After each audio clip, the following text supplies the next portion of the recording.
2002 میں میٹرک، 2005 میں F A, پھر 2008 میں کوئی کہہ لیں کہ 10 میں غالباً ایک مدرسہ کی ڈگری جو گریجویشن کے لیول کی تھی. کوالیفیکیشن ہے کیا آپ کی، یہ مجھے بتا دیں.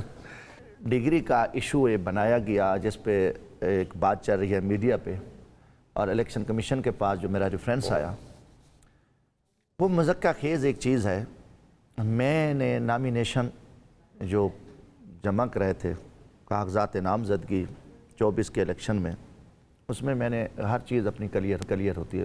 ایف اے میں نے اس پہ اپنی کوالیفیکیشن لکھی، اور اس کے بعد میرے کوئی اثاثے نہیں تھے. میں نے کاغذات نامزدگی جمع کرائے، خیر سے وہ کاغذ ریجیکٹ ہو گئے. اور کاغذات ریجیکٹ ہو گئے. آپ کو پتہ ہے کہ جو آر او کا سسٹم چل رہا تھا جو تحریک انصاف کے ساتھ کر رہے تھے، میں ہائی کورٹ میں گیا. ہائی کورٹ نے میرے معاملات کو دیکھا اور انہوں نے میرے کاغذ ایکسیپٹ کیے. وہاں الزام تھا کہ بی بی صاحبہ جو ہماری آر او تھی، خاتون تھی، اس نے کہا جی ہم نے ان سے سند مانگی، اس نے جو ہے نا نہیں دی. ہم نے ہائی کورٹ میں دکھا دی، اس کی ویریفیکیشن ہوگی، کاغذ ایکسیپٹ ہو گئے.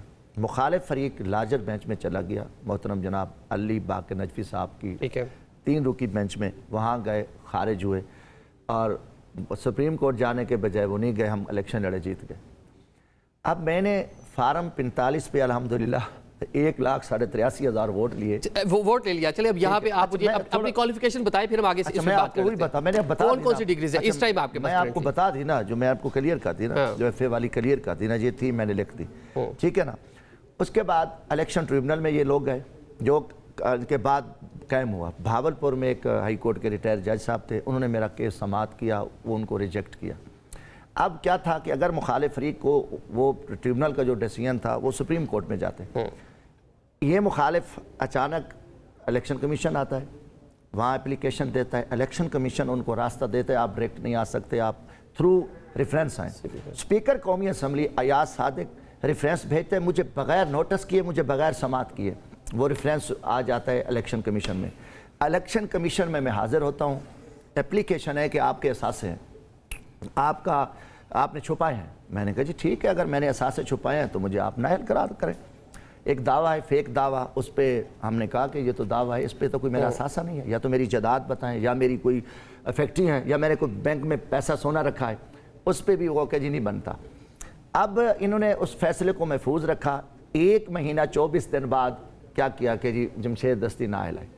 اب حیران کن یہ اور مذکّر خیز اور اتنا بھونڈا ایک فیصلہ ہے کہ اس پہ سپریم کورٹ ججمنٹ دے چکی ہے کہ الیکشن کمیشن الیکشن کے بعد اس کی کوئی حیثیت ہی نہیں رہتی. اگر کوئی میٹر ہے صادق امین کا، اس کو ڈیسیژن عدالت نے کرنا ہے. یہ عادل بزئی صاحب کے کیس میں آیا ہے، اور اس کے بعد اپنا قاضی فیض عیسیٰ صاحب کے بینچ میں آئے. یہ ایک واضح ہو چکا ہے.